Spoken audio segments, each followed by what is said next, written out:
에스겔서 17장 11절에서 24절.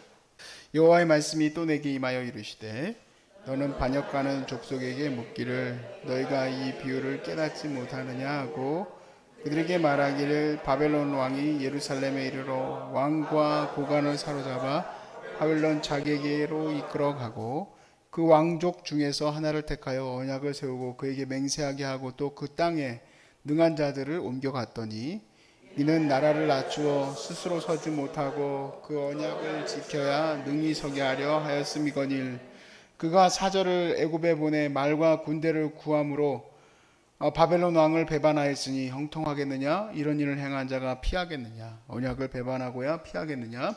주 여호와의 말씀이니라. 내가 나의 삶을 두고 맹세하노니 바벨론 왕이 그를 왕으로 세웠거늘 그가 맹세를 저버리고 언약을 배반하였은즉 그 왕이 거주하는 곳 바벨론에서 왕과 함께 있다가 죽을 것이라.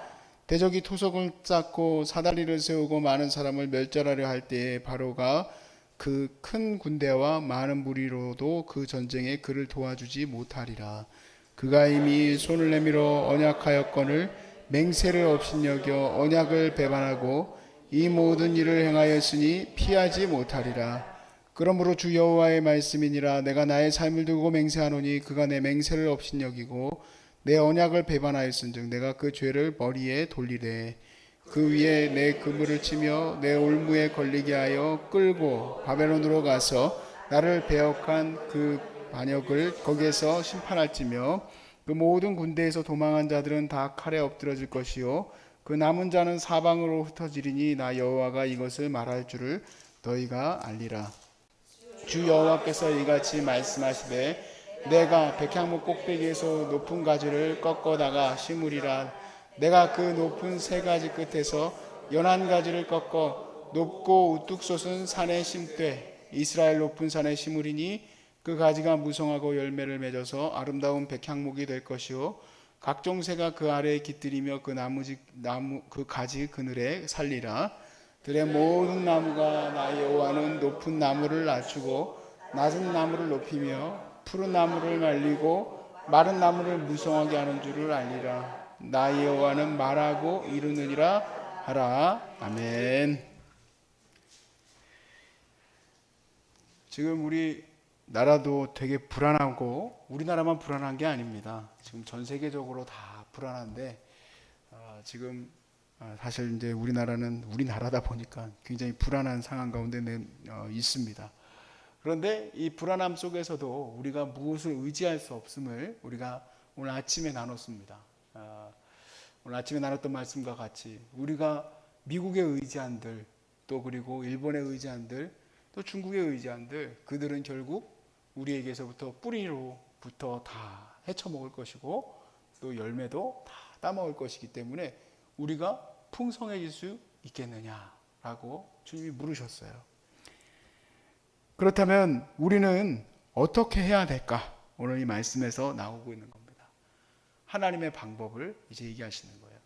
하나님이 무엇을 말씀하고 계시는지, 이 심판의 때에 우리에게 무엇을 향해서 가야 할지를 얘기해 주시는 겁니다. 그러므로 우리가 이 말씀을 붙들고 오늘날 이 시대에 어떤 어려움이 올지라도 내 삶에 어떤 어려움이 올지라도 우리가 어떻게 살아가야 될지를 깨달아 알 수 있기를 주의 이름으로 축복합니다.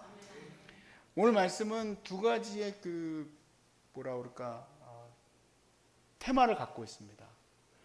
첫 번째, 바벨론에게 어겼었던 그대로의 이야기를 하나님에게서부터 가져오게 됩니다.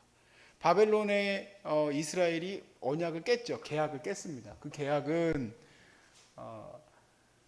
바벨론에게 의지하라고 한 거였어요. 그 계약이.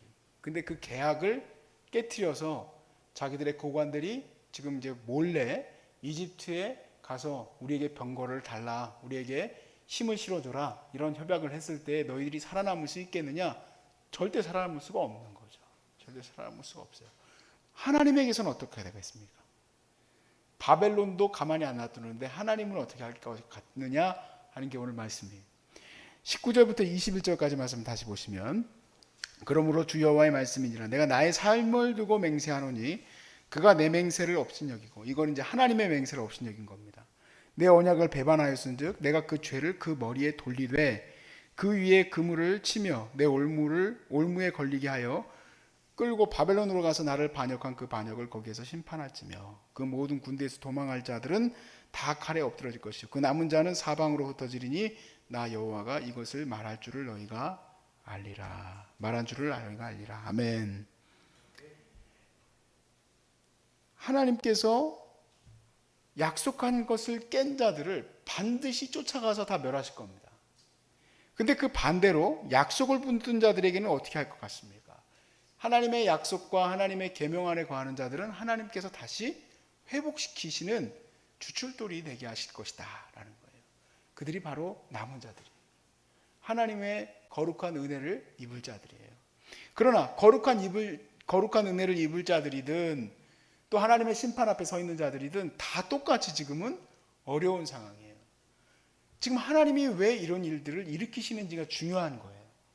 그 이유는 이스라엘을 정결케 하시기 위해서죠. 왜 하나님이 심판을 하시는 겁니까? 하나님이 이스라엘이 지금 우상 숭배와 온갖 죄악 가운데 있는 이 백성들로 가득해져 버렸어요. 이걸 솎아내셔야 돼요. 솎아내실 때에 기회를 안 주시고 솎아내실 수는 없잖아요. 그러니까 지금 바벨론에 가서 말씀대로 약속을 믿고 바벨론에 갔는데 거기서도 하나님의 은혜를 붙드는 것이 아니라 자기 죄대로 살아가면은 그 죄대로 그들이 망하게 될 것이다라는 겁니다. 그런데 지금 이 상황에서 우리는 오히려 하나님 왜 우리를 바벨론의 포로로 잡혀가게 하십니까? 우리를 왜 경제적으로 어려움이 있게 하십니까? 라고 할 수가 없는 거예요. 지금 하나님의 의도가 무엇인지를 우리가 깨달아야 돼요. 하나님의 의도는 정결케 하시려고 하는 거니까 우리는 거기에서 어떻게 해야지 내가 어떤 나라를 붙들어야 우리가 이제 정치적인 얘기들 하잖아요. 뭐 우리가 일본한테 잘했네 못했네 별 얘기를 다 합니다. 뭐 신문에도 대문짝하게 나오고 뭐 누가 뭐 옹호하는 발언을 했다더라 그러면 아주 난리가 나고 예? 그런 지금 시국이에요. 색깔 논쟁하고 그런 때입니다. 근데 그거 아무것도 중요하지 않아요. 혹시 우리가 하나님 앞에서 온전히 서 있지 못했기 때문에 하나님이 우리 경제적으로 치실 수도 있는 상황이에요. 그럼 우리가 어떻게 해야 된다는 얘기예요? 우리는 오롯이 정결한 그 삶을 향해서 살아가는 것밖에 살 길이 없다는 얘기예요. 하나님을 믿는 자들에게 살 길은 바로 그거밖에 없어요. 저희 가정이 예수 앞에 돌아오는 데 있어서 하나님이 경제적으로 우리 아버지를 치시지 않았으면 우리 집안에는 지금 이제 저희 집은 목사가 4명이잖아요. 그렇죠? 어머님은 목사가 아니지. 그렇지만 저한테 2년 선배예요. 제 2년 선배님이세요. 총신대학교 신대원 2년 선배예요. 그런데 이런 상황이 나타나지 않았을 수 있어요. 어느 날은 어머님이 굉장히 힘들어 하시더라고요. 경제적으로 힘들었을 때, 그 경제적인 여러 가지 생각 때문에 힘드셨을 때 제가 그랬어요. 아들이니까 그런 얘기 하는 겁니다. 그런 얘기 함부로 하면 꼴밥 맞아야죠. 어머니, 그래도 우리가 그 숱한 어려움과 그 괴로움 속에 있었기 때문에 아버지도 예수 믿으셨고 저도 목사 되고 제 동생도 그렇게 주의 길을 갈 수 있는 것 아닙니까? 맞지만 하나님은 왜 그럴까 또 그러세요. 만일 우리가 6.25를 겪어야 된다면, 전쟁을 겪어야 한다면 하나님께서 그 이유가 있으시겠죠. 근데 그 가운데 우리가 할 일이 뭘까요? 우리가 할 일은 오롯이 주의 거룩한 말씀 앞에 서는 거다 이 얘기입니다. 성경은 패턴이 그냥 그대로 그 패턴대로 우리가 배우면 되는 거라는 거예요. 배우면 어쩔 수가 없어요. 그 상황이 닥치는 걸 어떻게 하겠어요? IMF가 닥쳐가지고 직업을 잃어버리는 실업자가 되는 것을 어떻게 하겠어요?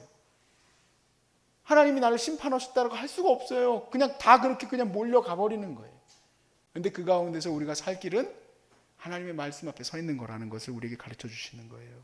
이유가 왜 그러냐? 오늘 말씀에 22절부터 23절에 이렇게 얘기하시는 거예요. 바벨론이 레바논에 있었던 백향목의 가장 높은 가지와 그런 것들을 옥토에다 심고 물가에다 심었죠. 그래서 거기서 열매를 맺기를 원했죠.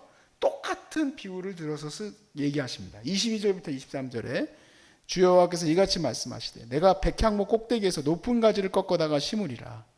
내가 그 높은 세 가지 끝에서 연한 가지를 꺾어 높고 우뚝 솟은 산에 심되 이스라엘 높은 산에 심으리니 그 가지가 무성하고 열매를 맺어서 아름다운 백향목이 될 것이요 각종 새가 그 아래에 깃들이며 그 가지 그늘에 살리라.